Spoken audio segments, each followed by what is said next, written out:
In today's video, I'm going to teach you how to disable a user in Microsoft Dynamics 365.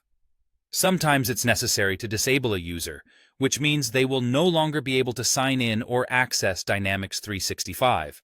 However, their record will remain intact for audit and historical purposes. It's important to understand what disabling a user entails and what you should consider before taking action. When you disable a user, keep in mind that their security roles or licenses might be associated with other records, workflows, ownerships, or processes. You'll need to review any records they own and decide if you need to reassign them to another active user to prevent any disruption in operations.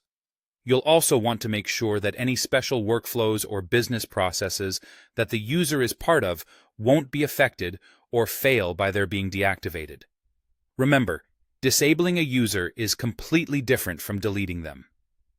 Disabling is the preferred approach when you want to retain historical data and maintain audit trails.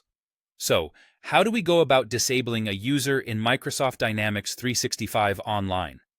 Let's walk through the process step by step. We'll start by heading over to the Microsoft 365 Admin Center.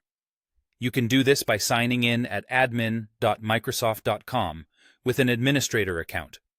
Alternatively, you can go through Azure Active Directory by visiting portal.azure.com if that aligns better with your organization's setup. Once logged into the Admin Center, navigate to the Users section and select Active Users. From here, locate the user you wish to disable. The next step is to remove or turn off the Dynamics 365 license. Click on the user's name to access their account details, and then look for Licenses and Apps or Product Licenses. Once there, turn off the Dynamics 365 license or remove the specific product license associated with that user. Doing so will prevent the user from accessing the Dynamics 365 services.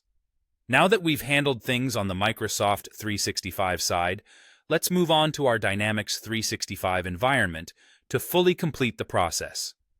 In the Dynamics 365 or Customer Engagement applications, navigate to Settings and then Security. Under the Security options, click on Users. In the Users view, you'll want to switch to the Enabled Users view.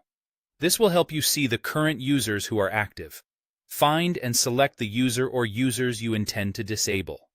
Once selected, look for the Disable action on the command bar and click on it to deactivate their user record. You may see a confirmation prompt, so make sure to confirm the action to proceed with disabling the user. And there you have it. You've successfully disabled a user in Microsoft Dynamics 365. By following these steps, you'll ensure that the user's access is restricted while retaining their data for historical and auditing purposes. Thank you for watching, and feel free to ask any questions or leave feedback in the comments below.